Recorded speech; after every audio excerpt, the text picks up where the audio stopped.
बीच बीच में चीन को दोस्त बताता तुर्की इन दिनों चीन के चलते ही भारी दबाव में है। चीन को शक है कि आतंक फैलाकर बहुत से उइगर मुसलमान तुर्की जाकर छिपे हैं।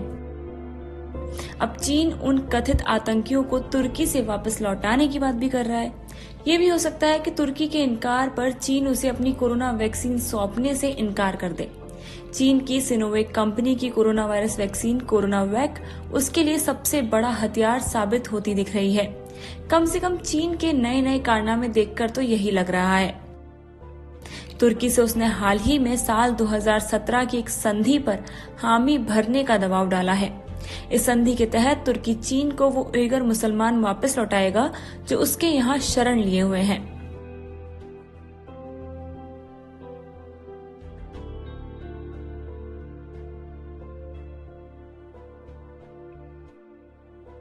चीन को शक है कि ये लोग आतंकी गतिविधियों से जुड़े हैं और इन्हें चीन में वापस लौटाए जाने पर सही एक्शन लिया जा सकेगा।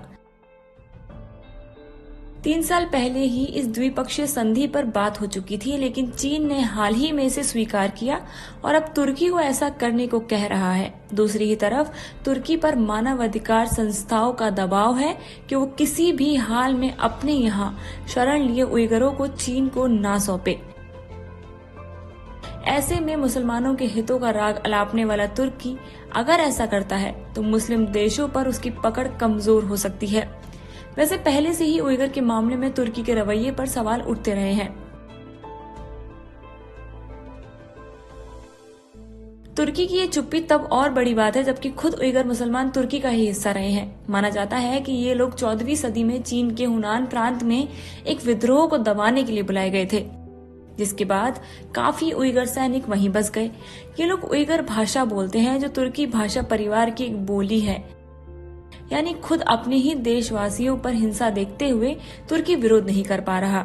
अब चीन और तुर्की के बीच कोरोना वैक्सीन को लेकर भारी डील हो चुकी है, लेकिन वैक्सीन की पहली बैच चीन से तुर्की निकलने में समय लग रहा है।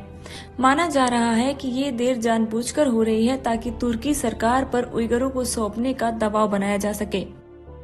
खुद चीन के मानवाधिकार कार्यकर्ता भी ये कह रहे हैं। कई मीडिया रिपोर्ट्स में ये बताया गया है कि कैसे चीन वैक्सीन के मामले में देरी कर देशों से अपनी बात मनवा सकता है।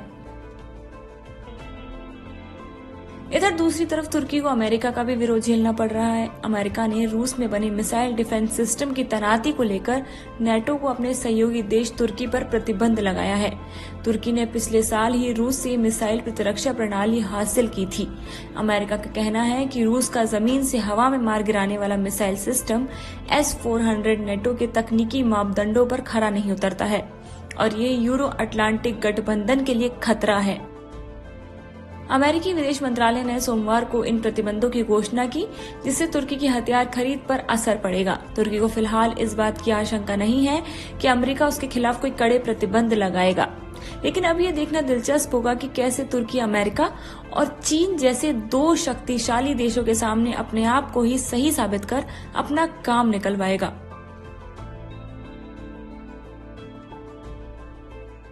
Presenting B News app available on Google Play and App Store. Download it now.